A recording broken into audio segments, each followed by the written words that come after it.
Love this podcast? Support this show through the Acast supporter feature. It's up to you how much you give, and there's no regular commitment. Just click the link in the show description to support now. Strictly for the culture. Brothers and sisters, you have seen the t-shirts, the hats, the hoodies, the mugs in the hands of some of your favorite pro wrestling stars, podcasters, and influencers out there. And now it's time. Visit strictlyfortheculture.ca and you too can be part of the movement. Bigger than sweatshirts and commercial success, Strictly for the Culture aims to build with like-minded people and elevate their position in the world through knowledge, self-love, and a desire to unite. So what are you waiting on? Visit strictlyfortheculture.ca. Do it for the love. Do it for the knowledge. Most importantly, folks, do it strictly for the culture. You're locked in. Look at what we have here, folks. To the only show that matters. The cream of the crop. Duke Loves Rasslin. And there is no one that does it better than your host. I have come here to chew bubblegum and kick ass. The Duke. And I'm all out of bubblegum.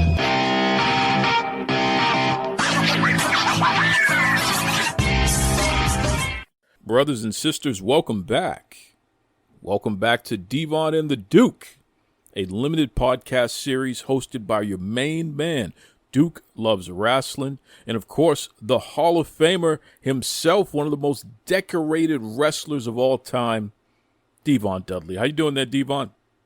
I'm all right. I think like we had some technical difficulty 10, 15 minutes prior to coming back on here to doing this. So like I said earlier, I'm just trying to find a nice, quiet place to do this without my kids coming in the room and knocking on the door going, Daddy. So you might hear that from time to time. Well, you know, Devon, now you got me curious here, man. Is it because you're a television star, you know, someone who's been on TV over 30 years, people come from far and wide just to meet you, get your autograph, let you know how much you mean to them? Is it because you're this star? Is that the reason why the kids are always fighting for your attention, so to speak? No, the older kid, I got 7 kids altogether. A lot of people know the first 2, which is Terrence and Terrell. They go by the name of TNT in the wrestling business. They follow in my footsteps. They are, they've been used to it their whole lives. And then I have Matthew, because Terrence and Terrell, they'll be 30 February 25th. And then you have Matthew, who will be 24 this November 27th. Then you have my 16-year-old son, who, he can care less about this wrestling business. Everybody knows when you're a teenager, 16 years old, you really don't really care about stuff like that. So I understand he's interested in driving. He loves basketball. And, he's now getting into that stage where girls are cute. Oh, help me, God. And then you have, then me and my wife, we started over where we have a 5-year-old, a 4-year-old, and a 6-month-old. And the 5 and the 4-year-old, the 5-year-old knows Daddy's on TV with Uncle Bubba and his friends, but she doesn't really grasp it. She's not really like, Daddy's on TV and stuff like that. She just sees me doing my stuff, and that's about it. So I don't think they fully understand. I don't think they're there yet to fully understand the magnitude of what I do and how it touches so many lives. Okay, so it's not because Devon Dudley is a big star.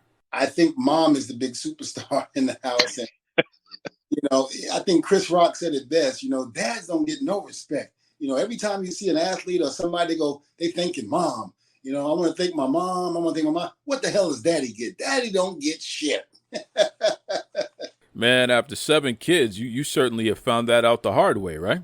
My girls are daddy's girls, but still they love their mama. It ain't nothing wrong with that. There's no jealousy or pride, on my end. I'm happy that we're able to give them a family that is not broken. Wow. That's deep. That's real deep, man. How important is that to you, Devon, to make sure that your family has a stable home, your children have a stable home? Well, it's extremely important. I grew up in Brooklyn, New York, like I've always said in the projects. My mother was pregnant at 15, had me at 16. My biological father was out there selling drugs and doing his thing, running the streets and whatever. And my mother and grandmother was the foundation of my life. And so growing up with those morals and stuff like that through my grandmother, it was one of those things where I take that very, very seriously. And, I just like to make sure that my upbringing is not the same. It's not going to be the same as theirs. They're going to have a better life than I have. My grandmother and mother provided a very good life for me, but there were struggles along the way. But I'm very proud of some of those struggles and some of the things that I shouldn't have seen as a child that I did see, but it just made me, grow up faster. It's powerful to hear you share these sentiments and, open up about your life story in this manner. And at the same time, hear the kids laughing and playing and calling your name in the background. It just goes to show, man, you really have done a great job overall. Not just as a father and a husband and a provider for your family, like you said, providing that stability, something that you longed for and you had to deal with all the challenges as you recount. But just the fact that you are able to set goals and then achieve them. And I don't care who you are, that's not easy to do.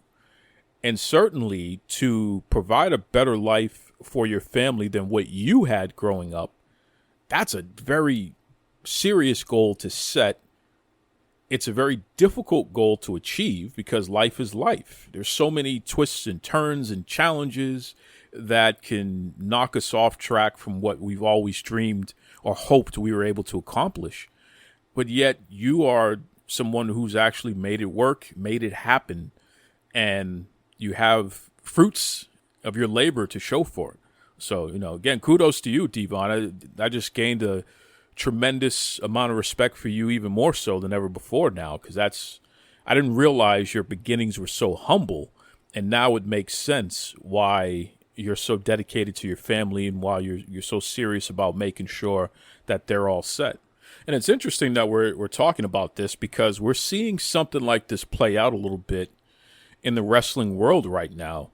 For example, you have somebody like the young lady Stephanie Vaquer. Here's someone who, back in 2018, she had a WWE tryout.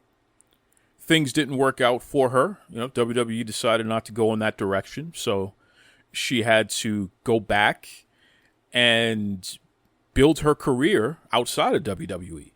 And, she's originally from Chile, but she's made a name for herself down in Mexico, especially for the CMLL promotion.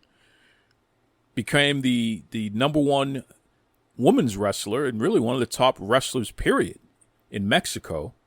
And in fact, recently, she's been doing some business with AEW.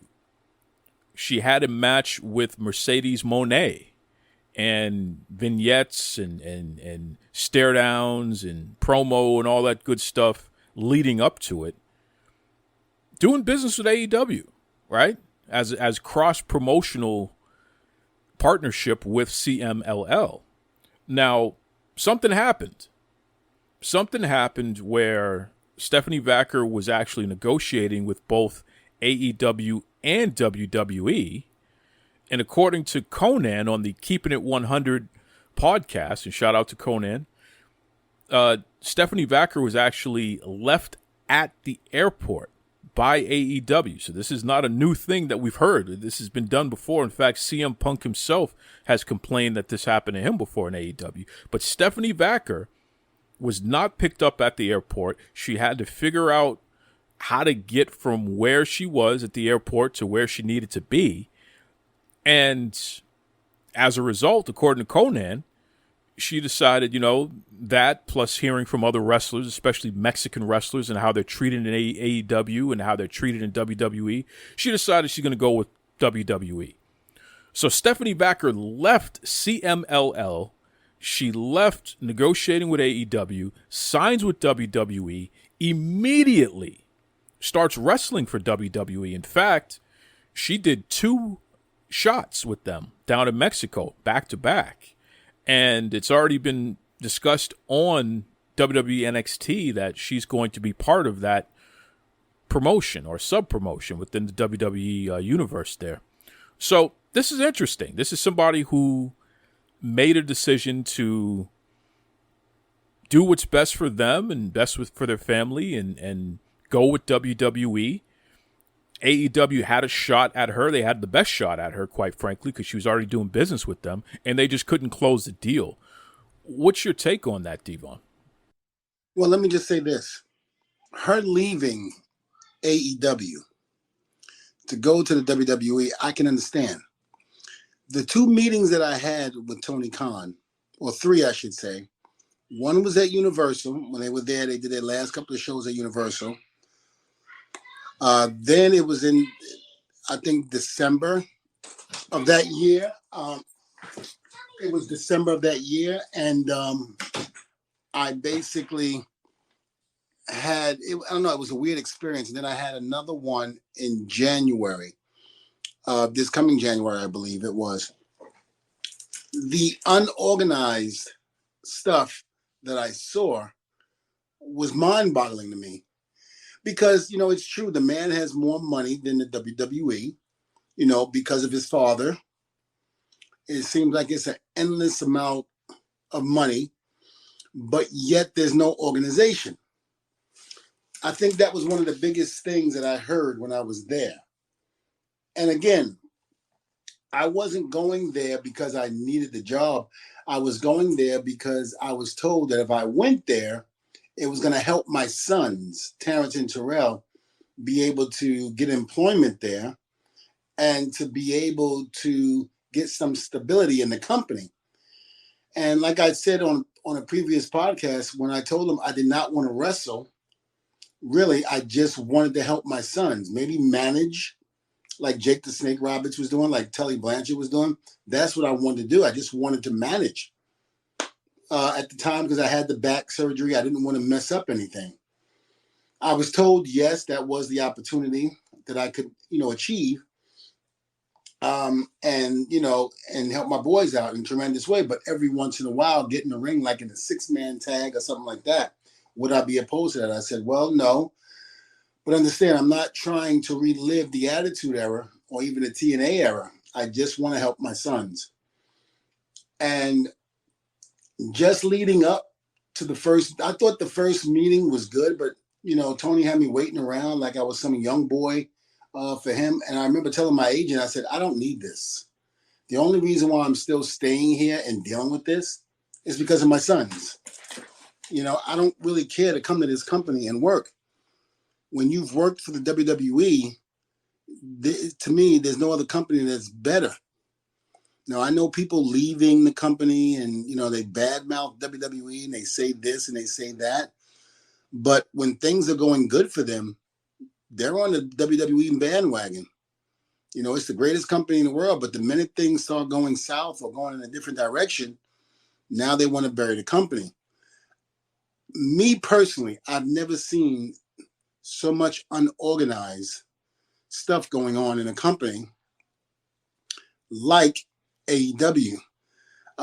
And again, I'm not bad-mouthing the company, but there's certain things, even people within the company that had jobs there would shake their heads and go, this is insane. Producers are not getting their assignments until, 10, 15 minutes prior to their match is supposed to go out. It's not the most organized place in the world. And again, I'm not the only one saying that. There are people within the organizations that have jobs and are saying it. And so it doesn't surprise me that this young lady was left at the airport and nobody picked her up. Again, a lot of stuff is going on in that company that no one can get a handle on. But it has to start with Tony Khan. He has to get control of his company, because if he doesn't, then it's going to wind up being like another WCW. And listen, a lot of veterans across the board are saying this. Again, even people within the company. You have a lot of great talent there. And, you know, the stories and all that. I'm sure, now I didn't see the matches between her and Mercedes, a.k.a. Sasha Banks, but I'm sure it was good, but it wasn't good enough for her to stay. And, you know, to be disrespected like that, Tony Khan doesn't realize, I don't care how much money you got, this is the wrestling business, my friend. Either you get your head out of your ass and realize that nobody really gives a damn too much about your money. If you're going to disrespect people, you know, you're not going to survive. He wouldn't do that to people like MJF. He wouldn't do that to Offspring. He wouldn't do that to Mercedes. He wouldn't do that to Edge. You know, he does it to people that think that I don't know. I can't explain it. So I'm not even going to speak on that. I don't know why he does the things that he does, or why the people in his organization choose to let a young lady like that slip through their fingers and do disrespectful stuff like that. For them to come back and say, oh, well, we didn't know she was left at the airport and didn't have a ride. Well, when you knew she was coming in, did you bother to have travel make sure that everything was taken care of? WWE makes sure of that. They don't leave their people stranded. That's the one thing I got to say about WWE. They don't do things like that. So it's not hard pressed for me to believe that this young lady wanted to leave and go to WWE. WWE is a very well-oiled machine. Tony Khan can say whatever the hell he wants to say about that company. Okay, but they are a well-oiled machine. Again, when things start going south for a person in the company, that's when they start talking crap or they don't get their way. But when they're on top of the world and they're doing the right thing, oh, the WWE is the greatest company in the world. And for those that have never been there and probably went straight to AEW before WWE, you know, they don't know how things are there and how different it is, especially with Hunter in the mix. You know, the company now, the powers that be, are going to have their favorites. And they're going to have their people that they're not fond of. So the people that they're not fond of, who's not getting the push or who's not getting what they want, of course they're going to talk crap and things like that. They did it during the Vince era, and some are doing it now during the Triple H era. But again, when the iron is striking, there's nothing, there's no wrong that WWE can do. But the minute that, you know, they start going to decline, it's the worst company in the world. And, you know, something else I heard, you know, about Tony Khan is that he said Edge's run is better in AEW than it was in WWE. I'm sorry. I know he smokes weed because I hear about it from all the time, but is there some crack or anything involved in that weed? What planet is this man on for him to even think and say that? He hasn't nearly touched the tip of the iceberg on the stuff that he did in WWE. Let's not even talk about the world famous matches with the Dudleys, Hardys, and Edge and Christian. Okay, let's put all the stuff with the rated R superstar. You know, even after me and Bubba and the Hardys and Christian were gone, you know, again, that in itself right there, those matches that we had are legendary and will go on in history. And people still talk about them 30 years down the road, you know, after it's all said and done. So don't give me that crap, Tony. Get your head out of your ass and realize what the hell's going on. You haven't even built Edge to that point yet. And remember, Edge was a superstar way before he came to AEW, which is why you jumped at the opportunity to get him. It was WWE that made him, not you. So don't think that you're, you know, the cat's meow. You didn't make him. WWE did. Vince did. And that's the truth. Whether he wants to when he wants to hear it or not, that's the truth. You hear some of the stuff that people are saying online after he made this comment. Okay, people can get mad all they want and call me, you know, shut the F up, Devon. You don't know what the hell you're talking about, but I do. Because I'm not the only one that feels that way. And the thing about it is, I bet you, as well as I know Edge, he don't think that way. But hey, Edge, take that money. I get it. Take it and enjoy it, because that's exactly what's going on. Tony Khan is kind of like Tony Khan is kind of like Ricky Schroeder in Silver Spoons. Silver Spoons. You're telling our age now, Devon. I am. It's kind of like that. He had the father with all the money, and then he was the kid that had all the video games and the train going through and all of that. That's him. He never really had to work for that money, or probably even knew what it was like to have that money built. But yet he could throw it around and then feel that he could say what he has to say with this. And I remember going back to what I said earlier about me having those 3 meetings. Once the 3rd meeting happened in Orlando, I looked at my agent. I said, you know what? I can't do this. I can't. I love my boys to death, but I can't come and work for an organization like this. It's just, number one, too unorganized. And number 2, this man is insane. I'm so not, no. If everything would have went well and I started working for that company, I think I would have had to lose my mind. And I don't think I would have been in the right place mentally to be able to, I don't care how much money he threw. It's just, I just saw so much stuff that it was like, what the hell is going on here? And for people within the organization to say that to me that I knew, very good friends of mine, they were like, Devon, this place is so unorganized. It's probably the worst that I've ever seen of any other place that I've ever been to. And I had to agree with them. Some of the things I was hearing and seeing, I just couldn't believe it. I hope that he can get a grip on things like this so these things can stop being said about the company. Tony, you have a phenomenal company. Take charge. Start doing the right thing. Get people behind you that know what the hell they're doing and saying. Not these yayos who freaking get a podcast or they're dirt sheet writers and you have them by your side. Go to hell with those guys, man. Screw you guys. What the hell have you ever done? What bumps have you ever taken? When did you ever control a crowd in the palm of your hands? When did you ever do anything meaningful in this business? But yet these are the people that he brings in his inner circle because they're yes people. They're yes men. At least when Vince McMahon had yes men, these were guys that actually did something in the business or knew the business. Not these dirt sheet writers that he has by his side. The interesting part about this is it's not just AEW itself that is having these challenges. When you look at folks who have partnered with them, it hasn't been a pretty picture. You have TNA, who, at the time they were Impact Wrestling and what have you, they partnered with AEW was a disaster. And they lost a good chunk of their audience for a while, and their TV ratings were in the toilet by the time that was done, allowing Tony Khan and Schiavone and also Omega and those guys to bury Impact Wrestling on their own television programming week after week for months at a time. It was ridiculous. It really hurt them. And they're only now starting to turn the corner on making that type of big mistake. And certainly pairing up with WWE doesn't hurt, especially considering they're being treated with far more respect. So shout out to TNA.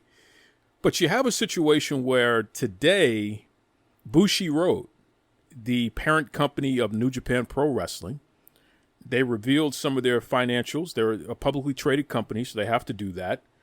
And to make a long story short, they're down about 7% year over year. And New Japan Pro Wrestling is just, for lack of a better term, they're in a toilet. Now, this coincides with New Japan Pro Wrestling's relationship with AEW and it expanding. I mean, you even have a Jon Moxley being IWGP World Champion.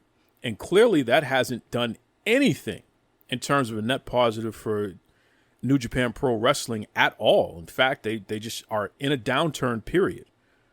It's clear that they don't have enough stars. It's clear that they're leaning on AEW, and AEW's quote-unquote stars are not big enough to help New Japan. And in fact, AEW is just really taking from them. What's your take on that, Devon? Just the fact that even Tony Khan's influence is having a net negative reaction on their business partners. Let me ask you a question. When you look at TNA and WWE, when they're merging together using talent, they put in correct storylines with these matches, with a Jordan Grace and what they're doing with her and NXT champion. How they brought her into the Rumble. And they're doing storylines that people can invest in and feel. What is AEW doing with that? Nobody's feeling it the way he thinks that they're feeling it. Because if that was the case, the numbers would be up, people would be talking about it, and the whole nine. The difference is you have somebody Triple H, who knows the game, who knows how to do things like this and is working together with great wrestling minds that can, put a match together or put a match on that makes sense to the people so they can invest in emotional investment. People want to see it. People are dying to see it. That's the difference between those two companies working together and AEW and Japan. There is no structure with that company. That's the problem. There is no, it seems like there's no leadership or what have you. It's like the blind leading the blind in a sense. And I hate to say this because, both organizations are really, really good and have great talent. And I can't stress that enough. I don't want these people to think that I'm burying the company because I'm not. But if Tony doesn't get a control of it again, it's going to become like another WCW. God damn it, wake up. Shit, enough's enough. Listen to the wrestling minds. Listen. You're always talking about you like to, listen to the people and give the people what they want, but you're not. Because if you did, your arenas will be full.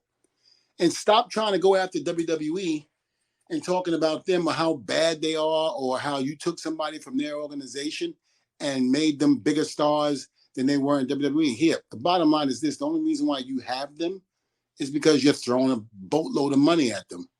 That's the only reason why. The other reason, could be also is that the people that you're grabbing from that company and bringing them over, they're a little frustrated. They're fed up, or they know things are not going the way they want. So they're going to want to go over here and think it's, and it's better over on the other side. But we all know the grass isn't necessarily greener on the other side, especially when you get there. So again, all these people, that are talking, crap, about the WWE company, when they were there and they were on top or they were doing well, you weren't talking crap then, but now you are. BS. So to go back, in order for things to work, you have to have a mind that knows how to do that. Tony doesn't have a mind for the wrestling business. He's a great guy, yes. He's a nice guy, but he doesn't know. It's almost like having Dixie Carter run the show in TNA. The minute that happened, TNA's downfall. She was a mark for the business. She knew nothing about this business. And I feel somewhat that's Tony Khan. He knows it from a fan's point of view, but not from a business point of view. I think that's the difference. Well, speaking of difference, or rather difference makers, breaking news, she's back. That's right. Rhea Ripley, a.k.a. Mami, has returned. She's ready to stick it to Liv Morgan. She's ready to reclaim her dom-dom. In fact, Dominic Mysterio said to Rhea Ripley, "You're my girl." And she says, "No, I'm not yours. You're mine." So, T-Pod, what do you think of all that? Well, if Mommy said that to me, I'd be like, "Yes, Mommy. I belong to you. You're right about that." I mean, there's no question. I mean, Rhea Ripley is fine as hell. Yes, Dirt Sheet Writers, I said that. She's fine as hell. And, just her coming back, the suspense, the buildup of this, the WWE, this is what I'm saying. They did it so good. They did it so right. Where you saw Liv Morgan trying to infiltrate the Judgment Day and their crew. And she did a damn good job at it. She caused the seat or what have you. And then after taking the title, now the next step was taking Dom away. And that's exactly what she did. And the build up to that was phenomenal. Now all of a sudden the kiss happens and they're tagging together and all of that. And then all of a sudden, here comes Mami. That place just exploded. Rhea Ripley came down with just the look on her face, how she came down. And the expression on both Dom and Liv Morgan was priceless. It was like they saw 10,000 ghosts coming towards the ring to get them. I mean, it was great storytelling. It really was. I enjoyed it to the fullest. And I've been enjoying it as they've been projecting it on TV. It's one of those things where, my God, Mami's doing, I mean, I would have never thought in a million years, and there's nothing against her, but that this type of deal would have been going on with Liv, Dom, and Rhea Ripley. But that just goes to show you how damn good Triple H and whoever else is with him in his corner is how they doing things. They're getting you emotionally invested in their storylines. And that is what you have to do in order to get the people to care. You got to get them emotionally invested into it. And they're doing a damn good job of it. And like I said, Mami's Mami. You know, She sure is. there's only one Mami, and you know, if her and I were dating, she'd be Mami every day. Jay Uso better be careful, because I don't know, he might be barking up the wrong tree trying to get a date with Mami. He might be saying yeet. What does he say? Yeet? Yes, sir. He says yeet. That all day long. I'm telling you, she'll put a hurt on him. He better be careful. She'll put a hurt on him. Sometimes the old school sees what the new school is bringing to the table, and she's bringing a lot to the table, so you better be careful. Jay Uso, I hope you're listening, brother. Old school over here. Devon Dudley's trying to pull your coat to something.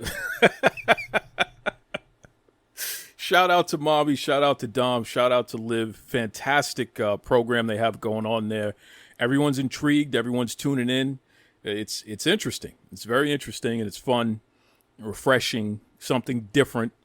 And that's okay. That's okay. Speaking of okay, I mean, you saw it, Devon, SmackDown.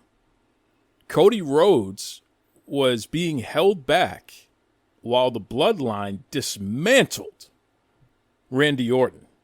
And Cody, taking a page out of his father's book, The American Dream, Dusty Rhodes, Cody Rhodes screaming, "Take me! Don't take him! Take me!"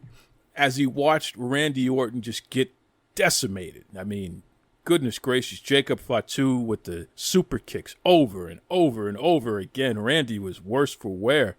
What's your take on what the Bloodline is doing, and now that they've claimed another victim, this time Randy Orton? Again, perfect storyline. Perfect storyline where the people got invested and the emotion was so real. I can't put into words. Again, I'm going to repeat myself because it's exactly what it is. You're making people invest in a storyline that you're doing that is going very well, and people are reacting to it, and that's the thing. So, you know, my take on it is this: WWE keeps hitting it out the park every single time, and I'm loving it. Because if it's not the Mami and Dom thing, it's the Cody Rhodes and the Bloodline. Again, they're investing in these storylines and really, really telling the story. And they're keeping you going. It's no different than the Attitude Era.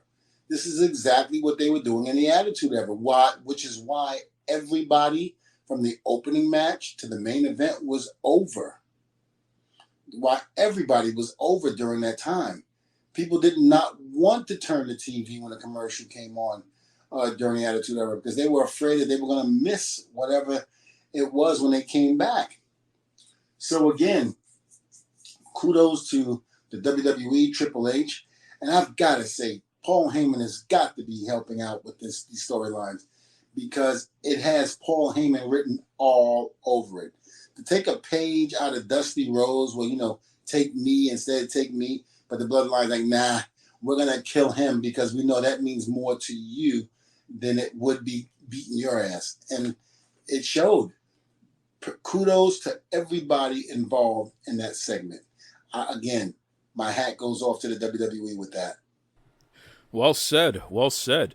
Devon, this past weekend, you were at the 90s Con. So how was that? How was the 90s Wrestling Con? It was okay. You know, it wasn't really advertised or promoted the right way, but it was okay. I still met some great fans and had a good time, some good talks, but it could have been better. All right now, promoters, come on now. You have these megastars, these folks from yesterday, some folks from today, even a few folks mixed in for tomorrow. The whole idea at these conventions is that you got to get the word out. You know, if you get the word out, people are going to show up. But if you're not utilizing not just newspapers and billboards, not just TV and radio, you got to utilize these podcasts, man. You know, you get the word out on these podcasts, and hey, it's a whole different ball game. I mean, here on Devon and the Duke, and also on Duke Loves Rasslin, you hear it. Promoted the River City Wrestling Con and made sure that we did it within a ample amount of time. You know, months and months and months. In fact, most of this year is promoting that convention. And in turn, it was the most successful pro wrestling convention in the history of the state of Florida. And per capita is one of the most successful wrestling conventions this year in the world. There's a reason for that, folks. So these podcasts that actually have an audience that is captivated and interested, they spend money. And they want to meet their heroes. They want to bring the family out and what have you. That can't happen if you're not tapping into all of the different mediums you can tap into. So, you know, no disrespect to anybody, and we know that it's not the easiest business in the world to be a promoter, but if you're going to bring these folks out, these legends, you better make sure you're promoting it properly so that everyone can walk away with a great experience, especially the fans. How crazy is it that you would have something and the word didn't get out well enough? People who wanted to be there weren't there because they didn't know. If a tree falls in the woods and there's no one to hear it, did it really happen? We don't know. So just some advice out there. Anyway, Devon, for all the serious promoters out there and the wonderful fans and what have you, what's the best way that everyone can keep up with you? All right. Well, you can follow me at Testify Devon on Instagram. I'm on there a lot. You can also follow me on Testify Devon on Twitter. But I'm mostly on Instagram, and I do answer a lot of the messages that are written to me, even the fans that think they know everything and want to try to tell me off. I don't really get too invested in them, but I say a couple of words here and there, then I block them. But yeah, you can find me there. And I mean, again, you can also find me at Devon Dudley Academy, which is my wrestling school in Winter Park, Florida. Give us a call. Look it up at www.devondudleyacademy.com. If you think that you want to take your wrestling ability to the next level and you're tired of the school that you're in wasting your time, or you just want to start off in a good school, give us a call. All the information is on the website, and we'd love to take you. Great stuff there. And of course, folks, hey, reach out. You just heard it from the man himself, Devon Dudley. He personally will be responding to you. So that's not a bad deal there. Of course, Duke Loves Rasslin on Facebook, on Twitter, dukelovesrasslin@gmail.com. Let me know what you think. You got birthday shout-outs. You have questions for Devon. You know, you want to hear us talk about anything, certainly. Send in those suggestions, those questions, those comments. We will actually shout you out. We've done the birthday shout-outs and all that good stuff there. You've heard that before. That's what we're here to do. You know, just have a good time for sure. Before I get out of here, and Devon, I appreciate you letting me have an open mic to wrap this up here. I just want to say something because I have been receiving some feedback from folks who are so shaken up and upset and what have you over the fact that Devon would have the audacity to criticize AEW And you know me, I've been doing this since day one that company's been around. I've been calling out some of the challenges that I see there and really some of the marketing mistakes that Tony Khan has made. And I've told him personally, and Tony has responded to me, and we've had some interesting back and forth, which, you know, I have not been shy about. I've made that public. But I want to make something clear. And I know Devon has said it before, but I want to really hammer this point home, folks. There is no way on God's green earth that we want AEW to fail. That's not what's going on here.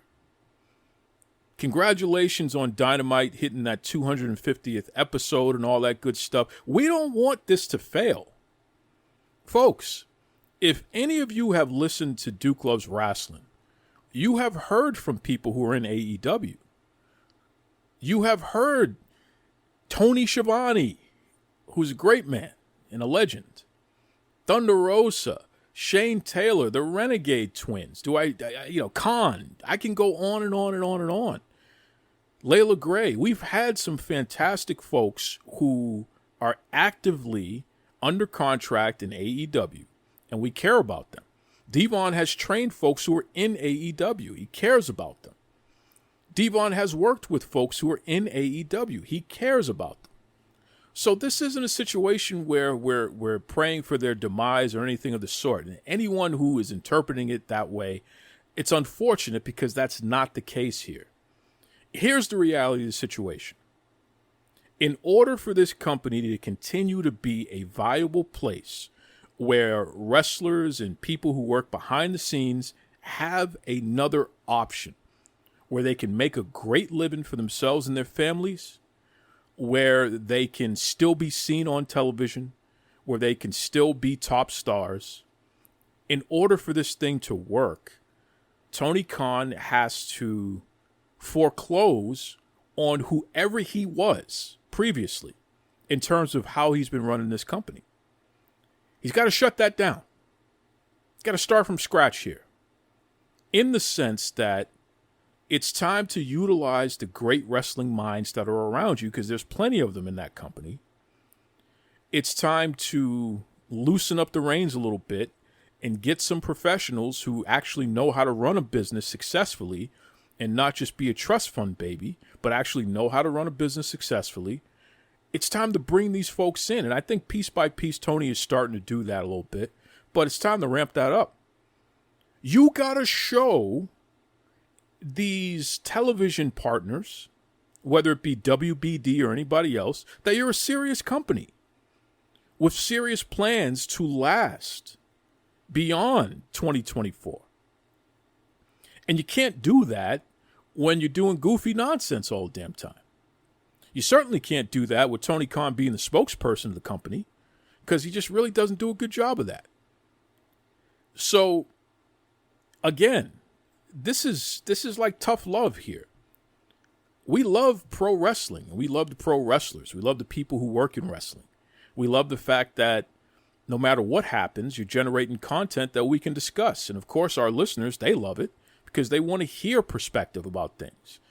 Hearing from a Hall of Famer like Devon, who knows all the players, and then hearing from a fan like myself, who's been fortunate enough to interview a lot of folks, but is a lifelong fan, and I can speak from the perspective of a consumer, of someone who they're trying to market to. It's a nice 1-2 punch. So certainly it's great content for us, but it's not great content for us if you go away. I don't want you to go away. And I don't think anyone, for the most part, commenting on this stuff wants AEW to fail. But it's disturbing, quite frankly, that WWE was able to pivot and, clean up a lot of their mistakes and provide a product that we were hoping AEW was going to be. That's disturbing. All AEW had to do was just be what you said you were going to be. Unfortunately, you just have not hit the mark, Tony. So while we celebrate the fact that you've lasted this long, there is a deep and serious concern that come 2025, you may not be here anymore. And if you are, it's not going to be anywhere on the scale that you are right now. We don't want that to be. People we care about are going to be affected by that. We don't want that, brother. So it's imperative that change gets ushered in like yesterday, right away. This whole nonsense about, well, they're still a young company, give them time, give them time. Time is up, man. Time is up. You should not be a modern company, and you need to be given time to do the most basic stuff, such as treating women fairly. There is no reason why AEW should still average only one women's match per television episode. It doesn't make sense. And for those of you out there who want to say, well, they just had two women's matches on Collision the other night, and 2 weeks ago they had two women's matches on Dynamite, and well, they have nice segments. No. Look at the yearly average. What does it amount to?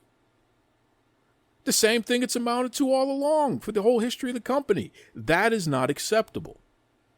There's something wrong with that. Now, thank goodness, you finally had some people of color become world champion. Back to back here. You had Samoa Joe, now you have Swerve. But the way Swerve has been treated is ridiculous. Swerve has not been presented as the face of the company. Swerve has been presented as another guy in the company. When do we correct that problem? I heard people saying, well, it was such a big deal. It's a big win that he defeated Will Ospreay. Is it? The last time I checked, Will Ospreay was never WWE World Champion, and he's never been AEW Champion, and he's never even been TNA Champion. How is it a big deal that Swerve defeated Will Ospreay, a guy that he's defeated previously in his career, in both their careers?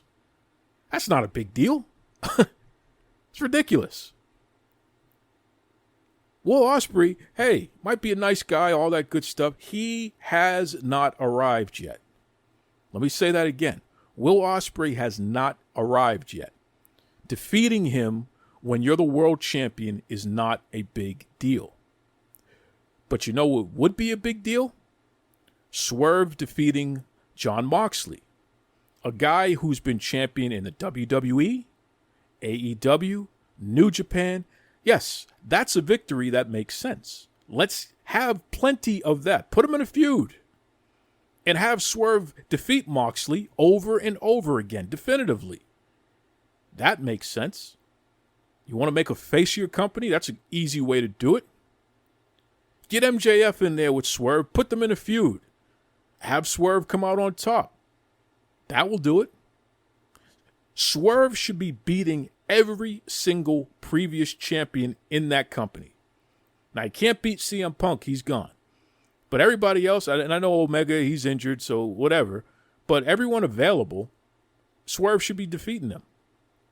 And anyone who has not held that title or has not held the WWE title, they're chopped liver. They're chopped liver. They have not arrived yet. It's not a big deal to defeat them. He should be defeating them. He is your world champion. He's supposed to be the face of your company. That is not a feather in the cap. So don't sell me a bale of goods and tell me that they're roses, when in reality, they're manure. Give me a break. Again, we want the best for AEW. And that's the other part about this. When you listen to Devon's criticisms, when you listen to my criticisms, there's always information about how to improve. It's never just that's wrong and that's the end of it. It's never just complaining just to complain. There's always, hey, this is how you can make that better. There's a reason for that, folks. We care. And many of you out there listening care. And all of you fragile folks out there who just enjoy wrestling and why does it have to be tribalism and all this nonsense? I'm just going to tell you flat out. Sox versus Yankees in Major League Baseball.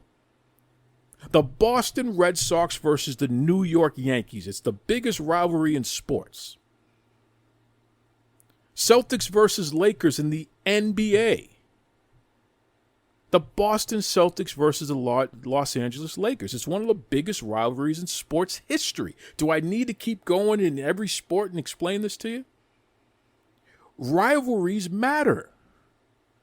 You see it on an interesting scale with the WNBA, right? You got Caitlin Clark and you have Angel Reese, these two powerhouses coming out of college. Now they're in the WNBA,